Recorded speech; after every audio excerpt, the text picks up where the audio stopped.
وضو کی اقسام کے بارے میں بات کریں گے کہ وضو کی کتنی قسمیں ہیں۔ وضو جو ہے اس کی 3 قسمیں ہیں۔ ایک وضو ارتماسی ہے، ایک وضو ترتیبی ہے اور ایک وضو جس کو جبیرے کہتے ہیں۔ وضو ترتیبی جو ہم لوگ ہر روز نماز سے پہلے انجام دیتے ہیں، یعنی ترتیب کے ساتھ، جیسے اس کے نام سے ظاہر ہے کہ وضو کو ترتیب کے ساتھ انجام دینا، یعنی کیا ہے کہ پہلے ہم چہرے کو دھوتے ہیں، اس کے بعد ہم سیدھے ہاتھ کو دھوتے ہیں، اس کے بعد ہم الٹے ہاتھ کو، پھر سر کا مسا اور پھر دونوں پاؤں کا مسا۔ اگر کوئی شخص اس ترتیب سے ہٹ کر وضو کرے گا تو اس کا وضو باطل ہے، اور ایسے وضو سے پڑھی جانے والی نمازیں بھی بطلان کا حکم رکھتی ہیں۔ اس شخص کو دوبارہ سے وضو کر کے نماز پڑھنی پڑے گی۔ بس وضو ترتیبی میں کہ انسان پہلے چہرہ دھوتا ہے، پھر سیدھا ہاتھ، پھر الٹا ہاتھ، پھر سر کا مسا اور پھر دونوں پاؤں کے مسے۔ اس سے پہلے کہ میں وضو ارتماسی کی بات کروں، یہاں یہ بھی واضح کر دوں کہ وضو کے اندر چہرے کا دھونا پہلی دفعہ واجب ہے، دوسری دفعہ مستحب اور تیسری مرتبہ حرام ہے۔ یعنی اگر ایک شخص وضو کی نیت سے چہرے پر پانی اس نے ڈالا تو یہ اس کا پہلی دفعہ شمار اور حساب ہوگا۔ اب اگر وہ دوبارہ پانی ڈالے گا تو اس صورت میں یہ مستحب ہے، اور اگر اس نے تیسری مرتبہ وضو کی نیت سے پھر دوبارہ چہرے پر جو ہے تیسری بار پانی ڈالا تو اس کا یہ وضو باطل ہو جائے گا، اس کو دوبارہ سے اور ابتدا اور شروع سے وضو کرنا پڑے گا۔ اسی طریقے سے ہاتھوں پر انسان اگر پہلی مرتبہ اس نے وضو کی نیت سے پانی ڈالا اور صحیح طرح اس نے دھو لیا، اب دوسری مرتبہ پانی ڈالنا مستحب ہے، لیکن اگر اس نے تیسری مرتبہ بھی وضو کی نیت سے پانی ڈالا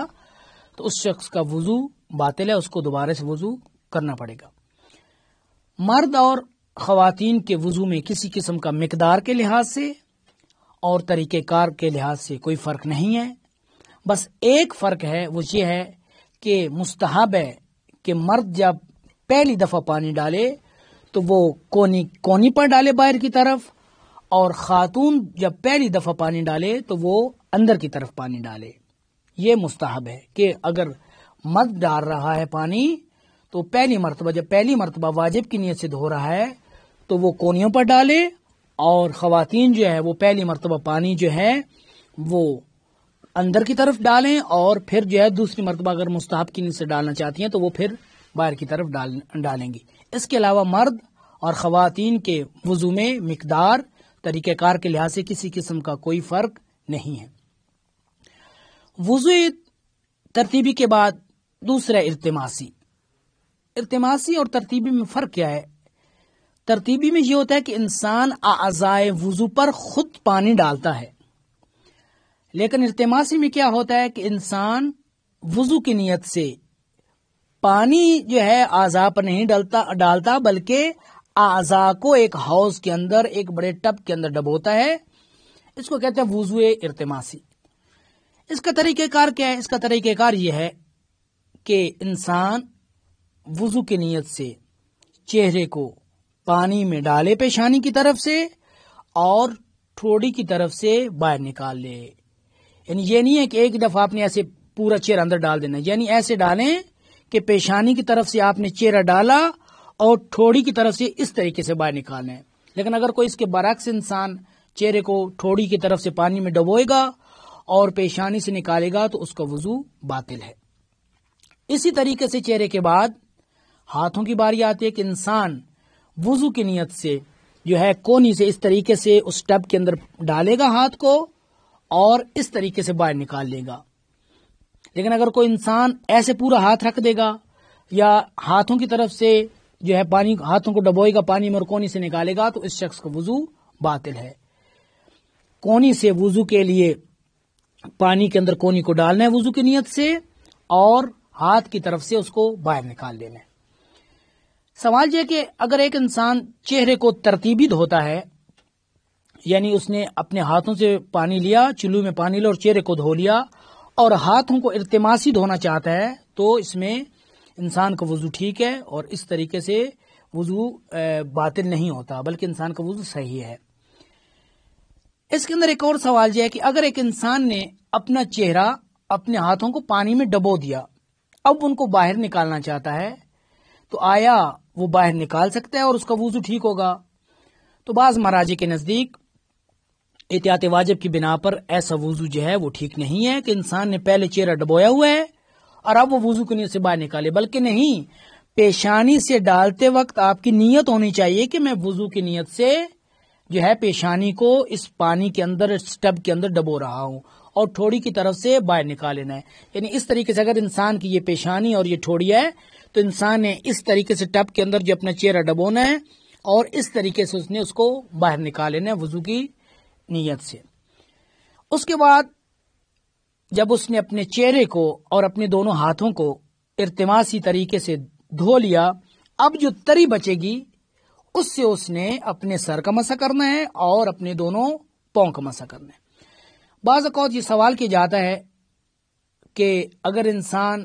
وضو اس نے ختم کر لیا اور اس کے ہاتھوں میں تری اور وہ پانی نہیں بچا تو وہ کیا کرے گا؟ پھر ٹوٹی کھول کے ہاتھ گیلا کرنا ہے؟ نہیں، ایسا کرنے سے انسان کا وضو باطل ہو جائے گا، بلکہ اس صورت میں اگر وہ مرد ہے تو وہ اپنی داڑھی وغیرہ سے جو ہے وہ پانی لے گا اور اس سے سر کا اور پاؤں کا مسح کرے گا، اور اگر وہ خاتون ہے تو وہ اپنے ان ابروں اور اس جگہ سے پانی لے کر وہ سر کا مسح کرے گی اور دونوں پاؤں کا مسح کرے گی۔ تیسرا وضو جبیرہ ہے۔ جبیرہ کسے کہتے ہیں؟ کہتے ہیں کہ جب انسان کو ایک زخم ہو جاتا ہے اور وہ دوا